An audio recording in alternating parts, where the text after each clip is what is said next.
ஒரு அழகான கிராமத்தில் ராமசாமி என்ற வயதான விவசாயி வாழ்ந்து வந்தார். அவருக்கு 3 மகன்கள் இருந்தனர். ஆனால் அவர்கள் மிகவும் சோம்பேறிகள். தந்தை தினமும் கடினமாக உழைத்தார். ஆனால் மகன்கள் வேலை செய்யாமல் நேரத்தை வீணடித்தனர். ஒருநாள் ராமசாமி உடல் நலக்குறைவால் மிகவும் பலவீனமானார். தனது மகன்கள் எதிர்காலத்தில் கஷ்டப்படக்கூடாது என்று நினைத்த அவர், அவர்களை அருகில் அழைத்து, நம்முடைய நிலத்தில் ஒரு பெரிய புதையல் புதைத்து வைத்திருக்கிறேன். நான் இறந்த பிறகு அதை தோண்டி எடுத்துக் கொள்ளுங்கள் என்று கூறினார். சில நாட்களில் அந்த விவசாயி இறந்துவிட்டார். புதையலைப் பெற வேண்டும் என்ற ஆசையில் 3 மகன்களும் நிலம் முழுவதையும் ஆழமாக தோண்டினார்கள். ஆனால் எவ்வளவு தேடியும் அவர்களுக்கு எந்த புதையலும் கிடைக்கவில்லை.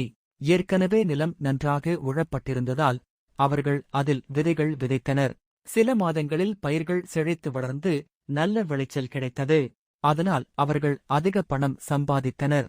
அப்போதுதான் அவர்கள் தந்தை சொல்லிய உண்மையான புதையல் உழைப்பு என்பதை புரிந்து கொண்டார்கள்.